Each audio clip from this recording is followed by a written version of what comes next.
Hello everyone, आज हम बात करने वाले हैं कि थायराइड का माइक्रो एब्लेजन या फिर रेडियोफ्रिक्वेंसी एब्लेजन जो टेक्निक है उसके अपोजिट थायराइड का जो सर्जरी होता है जो नॉर्मली ईएनटी डॉक्टर्स करते हैं, जनरल सर्जन्स करते हैं या फिर कैंसर सर्जन्स करते हैं, इसके डिफरेंसेस क्या है या फिर किसमें क्या होता है, इसमें क्या होता है। सो ऑब्वियसली मैं इंटरवेंशनल रेडियोलॉजिस्ट हूँ तो मैं तो फोकस नॉन इन्वेजिव टेक्निक पे करूंगा, लेकिन मैं आपको जो डिफरेंस बता रहा हूँ वो आप अपने डॉक्टर से डिस्कस कर सकते हैं ये सही है या गलत है। तो आपको at the end of the video समझेगा कि आपको ये ऑप्शंस दिया क्यों नहीं गया है, क्योंकि वो ऑप्शन प्रैक्टिस नहीं करते या फिर उनको इसके बारे में मालूमात नहीं है। तो सबसे पहले थायराइड का जो रेडियो फ्रिक्वेंसी एब्लेजन या फिर माइक्रो एब्लेजन टेक्निक है, इसके अंदर कोई भी टाका नहीं लगता, चीर नहीं लगती, पेशेंट को बेहोश नहीं किया जाता। हाँ, पेशेंट को बेहोश नहीं किया जाता। फिर ऑपरेशन कैसे होता है? सिंपल लोकल एनेस्थेसिया से वहां के पार्ट को आधे घंटे के लिए सुन्न किया जाता है और 15 से 20 मिनट में उस गार्ड को अंदर के अंदर जलाया जाता है,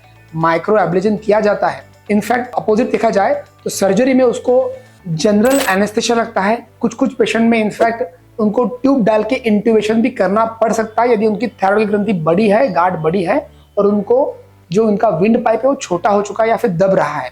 आप अपने डॉक्टर से डिस्कस कीजिए। सेकंड फैक्ट कि जो मैक्सिमम थायराइड की गांठें हैं वो पानी के गुब्बारों के बनी हुई, उसको हम लोग सिस्टिक नोड्यूल बोलते हैं या फिर पानी का गुब्बारा और थोड़ा सा सॉलिड पार्ट, उसको हम लोग सॉलिड सिस्टिक बोलते हैं। तो इनके अंदर माइक्रो एब्लेजन बहुत ज्यादा इफेक्टिव है कॉस्मेटिकली भी और उनका रिजल्ट वाइज भी।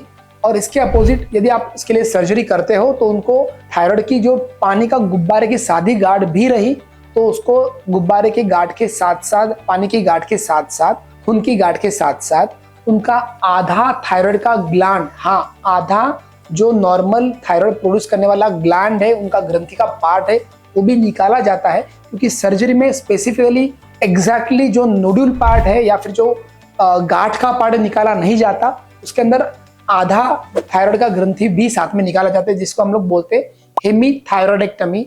इसके अगेंस्ट माइक्रो एब्लेजन में एग्जैक्टली वो सिस्ट का पार्ट, नोड्यूल का पार्ट, सॉलिड सिस्टिक पार्ट को ही ट्रीट किया जाता है। नॉर्मल आपका जो थायराइड का ग्रंथि है जहां से थायराइड का हार्मोन प्रोड्यूस होता है, सो कुछ भी टच नहीं किया जाता। फैक्ट नंबर 3, माइक्रोवेव एब्लेजन में, रेडियो फ्रिक्वेंसी एब्लेजन में सिंपल नीडल से ट्रीटमेंट होती है। ब्लेड का डायरेक्टली इनडायरेक्टली बिल्कुल भी यूज नहीं किया जाता। एक पेशेंट का जिसका गार्ड उसको मालूम था लेकिन वो गार्ड अंदर के अंदर थी, जिसका हमने ऑपरेशन किया, नेक्स्ट डे उसको हम लोग डिस्चार्ज कर रहे थे, उसने पूछा सर मेरा ऑपरेशन हुआ कि नहीं हुआ? तो मैंने बोला आपका ऑपरेशन तो हुआ है, आप तो ऑपरेशन में जगे हुए थे। सर बाहर से तो कुछ दिख नहीं रहा है। मैंने उनको वही बोला कि आप इस टेक्नोलॉजी का वही फायदा है, वही उसका एडवांटेज है, इसके अंदर टाका चीर नहीं लगती है। आपको लगेगा नेक्स्ट डे या फिर उसके बाद में कि आपका ऑपरेशन हुआ है कि नहीं हुआ है। इसके एग्जैक्टली अपोजिट जब आपका सर्जरी होगा वो मिनिमल इन्वेजिव भी होगा तो भी उसके अंदर आपका एक छोटा सा टाका, छोटा सा चीरा, कुछ ना कुछ तो 100% आएगा, क्योंकि बिना टाके के सर्जरी पॉसिबल ही नहीं है। सिंपल नीडल से उसको अंदर के अंदर ट्रीट करना पॉसिबल ही नहीं है नॉर्मल जनरल सर्जन्स के लिए, ईएनटी सर्जन्स के लिए या फिर कैंसर सर्जन्स के लिए। फोर्थ, 95% के अराउंड जो थायराइड की गांठें हैं वो बेनाइन होती है, नॉन कैंसरस होती है, वो कैंसर की गांठों में कन्वर्ट नहीं होती है। आपको आपके डॉक्टर बोलेंगे कि नहीं ये नई टेक्नोलॉजी मत करो, आपके ये जो गांठ है आगे कैंसर की गांठ में रूपांतर हो सकता है।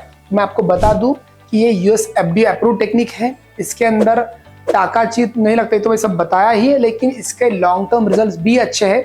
जो गांठ को हम लोग आज जला रहे हैं उस गांठ का रूपांतर और कोई कैंसरस गांठ में, नॉन एक्सेप्टेबल गांठ में रूपांतर नहीं होगा।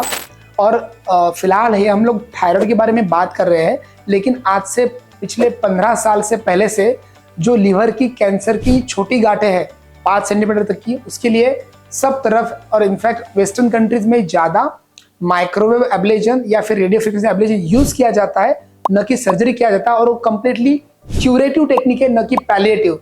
क्यूरेटिव मतलब वो कंप्लीटली जड़ से क्लियर होती है, निष्क्रिय होती है, और पैलिएटिव का मतलब होता है कि उसको सिर्फ हम लोग कम करें। नहीं, तो हम लोग बात कर रहे हैं micro ablation, radio frequency ablation, इसको गांठ को कंप्लीटली अंदर के अंदर जलाया जाता है, तो उसके अराउंड की 1 से 2 mm की मार्जिन भी क्लियर की जाती है। और सबसे इंपॉर्टेंट, माइक्रोवेव एब्लेजन करने के बाद में आपको थायराइड की गोलियां खाना नहीं पड़ेगी। आपके ऑपरेशन के वजह से बहुत बार आपको डॉक्टर बोलेंगे कि आपकी आधी थायराइड की ग्रंथि निकाली या फिर कंप्लीट थायराइड की ग्रंथि गांठ के साथ निकाली, तो आपको थायराइड रिप्लेसमेंट थेरेपी, थायराइड की गोलियां खाना पड़ती है। बट माइक्रो एब्लेजन में एग्जैक्टली वो गांठ का ही ट्रीटमेंट किया जाता है। आपकी नॉर्मल जो थायराइड की ग्रंथि हार्मोन प्रोड्यूस कर रही है उसको बिल्कुल भी अफेक्ट नहीं करते। ऑब्वियसली आपका जो नॉर्मल थायराइड का फंक्शन यदि कम होगा, यदि आपका जो कि नॉर्मल थायराइड बचा है लेकिन उसका एक्टिविटी कम होगा, तो आपको गोलियां खाना पड़ सकती है। लेकिन ऑपरेशन करने के बाद जो हम लोग नोडुल का एब्लेजन कर रहे हैं, उसके बाद आपको कोई भी मेजर मेडिसिन लॉन्ग टर्म नहीं खाना पड़ती। सिर्फ स्टार्टिंग जैसे 7 से 15 दिन के लिए आपको कुछ एंटीबायोटिक्स की, एंटी इन्फ्लेमेटरी की बेसिक मेडिसिन खाना पड़ती है। लॉन्ग टर्म थायराइड की रिप्लेसमेंट की थेरेपी की, विटामिन की कोई भी गोला खाने की जरूरत नहीं है। ये आप आपके डॉक्टर से डिस्कस कीजिए। और लास्ट एंड मोस्ट इंपॉर्टेंट, ये गवर्नमेंट स्कीम में होता है, इंश्योरेंस में होता है, सब तरफ एक्सेप्टेबल है। बस ये आपको ऑप्शन मालूम नहीं, बताया नहीं गया, क्योंकि मैंने जैसे पहले बताया अभी तक ये टेक्नोलॉजी हर डॉक्टर प्रैक्टिस नहीं कर रहे, क्योंकि हर डॉक्टर ये सीख के नहीं आए हैं। और ये इमेज गाइडेड, सोनोग्राफिक गाइडेड में कंटिन्यूसली करने की प्रोसीजर्स है, इसलिए सर्जन्स भी अभी इसको सीखने में बहुत टाइम लगेगा, 5 से 10 साल लग सकते हैं। तब तक आपको इसका ट्रीटमेंट के ऑप्शंस इंटरवेंशनल रेडियोलॉजिस्ट डॉक्टर ही बताएंगे। सो आप अपने नज़दीक के बड़े सिटी में एक बार सर्च कीजिए, डॉक्टर से मिल के आइए, फिर ही अपने थायराइड की गांठ का, नोड्यूल का, सॉलिड सिस्टिक पार्ट का, ऑपरेशन का सोचिए। Thank you.